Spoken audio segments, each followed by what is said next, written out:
Hey there, everybody. Thanks for all the engagement. Focus of the video. It's a recap of the day, my daily vlog. Had a good conversation with some advisors this morning, just recapping, hey, where's their practice going? What are they looking to do?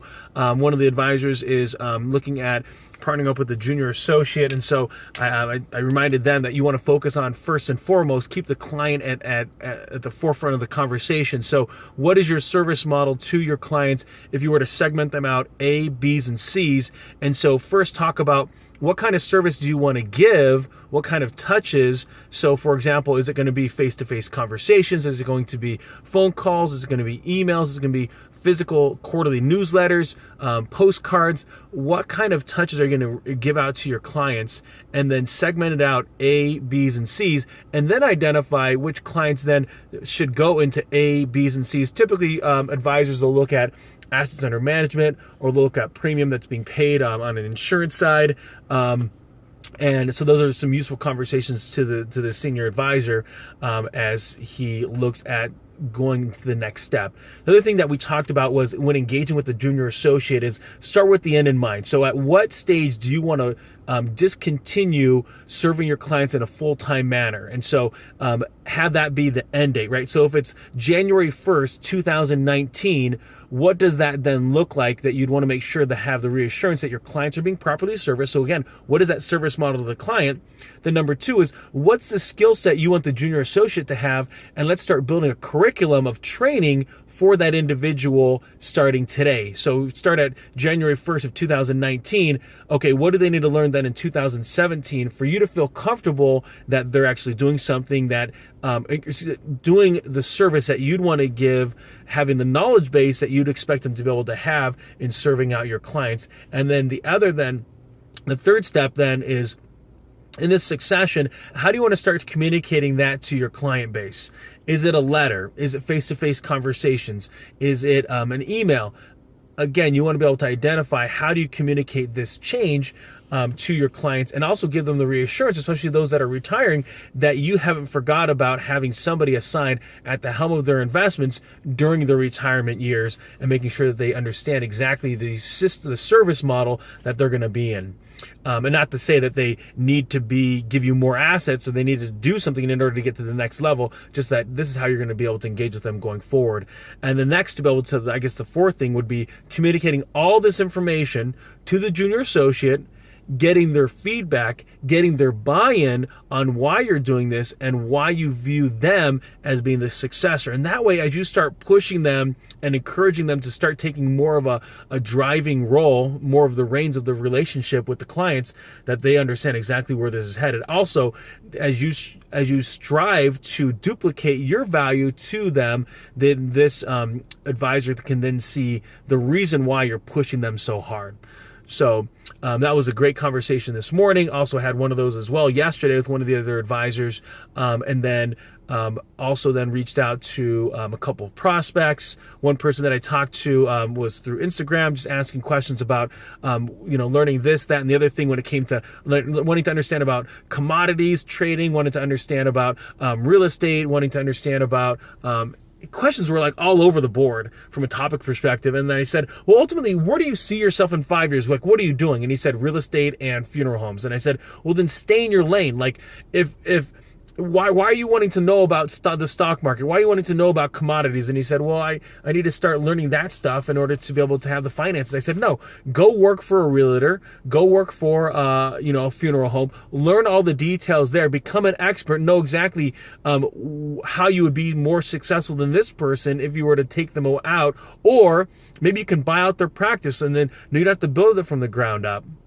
And so, you got to stay in your lane oftentimes when you think about what you want to do from a career perspective. And as this person's thinking about a career shift, that's really where I'd end up going, is identify what you'd like to be doing, go work for somebody else, learn about the industry, learn about the details of the career. And most importantly is, if you desire to run your own practice, then figure out exactly your own business, where the open space is. Don't be a duplicator, and as well, look at acquiring instead of reinventing the wheel all over again, or building up something from scratch. If someone's already built it, can't you just expand it?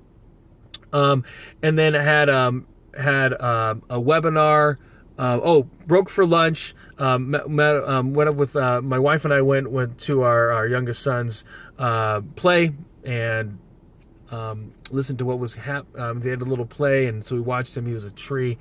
He's young, and then had lunch. So that was fun, just chatting with him, and then just seeing the young kids as they just interact. And definitely young girls are much more chatty than young boys. And then had a webinar. And then also talked with a friend of mine who I'm connected with through Instagram, who runs a t-shirt business. And so he's going to be at an expo. And so we had some really good topics of conversation that I want to be able to just put in this video. And one was think about all these potential customers, 10,000 people that are coming through this expo, or almost like a farmer's market of small businesses, basically a lot of stuff that's probably sold online, a lot of stuff that's sold on like Etsy and things like that.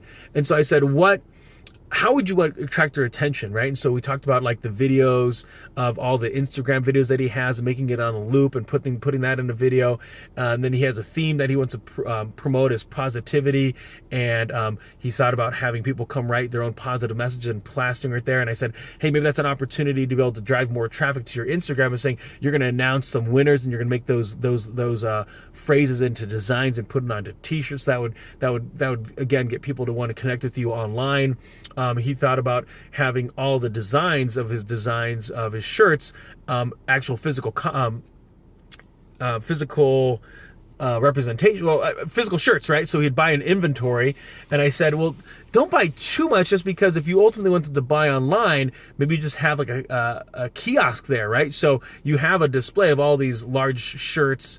From what he saw from his orders so far, 75% are female or male, 25% are female. So he'd buy in that ratio. I said, at the same time, look at, all your followers, all the people that bought from you are followers on Instagram, and that your Instagram might be 25%. So you're not necessarily getting a good example, especially if the expo is like 50-50 male and female. Because the pool that you're pulling from on Instagram is only people that follow you, and that's why they buy. And you're already at a 75-25 mix. And then, so he was going to have a design of every single, one shirt of every design that he's created, and then have a kiosk there that's already at his website. People can buy immediately from there. At the same time, maybe on the last day, he'll sell those shirts for cash. And that way get rid of that inventory, because you don't want to be sitting on 200 t-shirts that didn't sell from an event that for whatever reason just didn't go so well. Also, I suggested looking at Snapfish. I think you can download or upload all your Instagram photos and create a book, and that would be kind of cool just to thumb through it as people walk by. And then also we thought about the idea of having maybe a free giveaway, and people that leave their business card, or they leave like their phone number, their email address, and he can pick a random winner, maybe 5 or something like that. That'd be another way that people would want to be able to stop at his booth. And that's the whole idea, right? Because there's constantly people walking through this kind of farmer's market, flea market kind of situation. You have a table there. You want to be able to draw people to your table and get them excited to engage with you. So that was some really good conversation. And then we finished it off, I finished it off, coming to a local bank here and talking with a commercial lender. Buddy of mine are looking at purchasing a 120 unit apartment complex. And so we wanted to know exactly from the banker's perspective, how do you guys do the appraisal on a property? What kind of income are we looking at when we sit down with this the seller of the property? What should we be asking? What's a good fair price based on the numbers? So the seller did send us all the financials, and so we were able to then pass that on to the banker, and so he's going to reach out to his contacts. We already have a property manager that we know we'd use.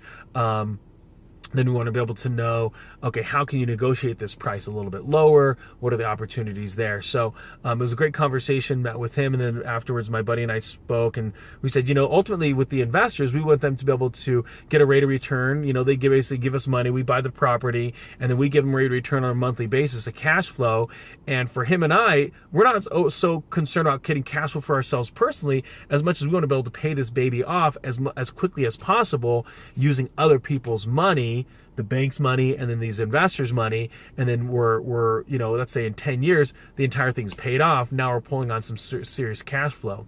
So that was the strategy. So we're going to listen to some podcasts, reach out to some other people that are doing multi-families, multi-units, basically commercial. We're looking at, people that are doing like 16, 24 kind of units, picking their brain, seeing what their thoughts are, and going from there. So that was our conversation. That was the day. Very productive, fun times.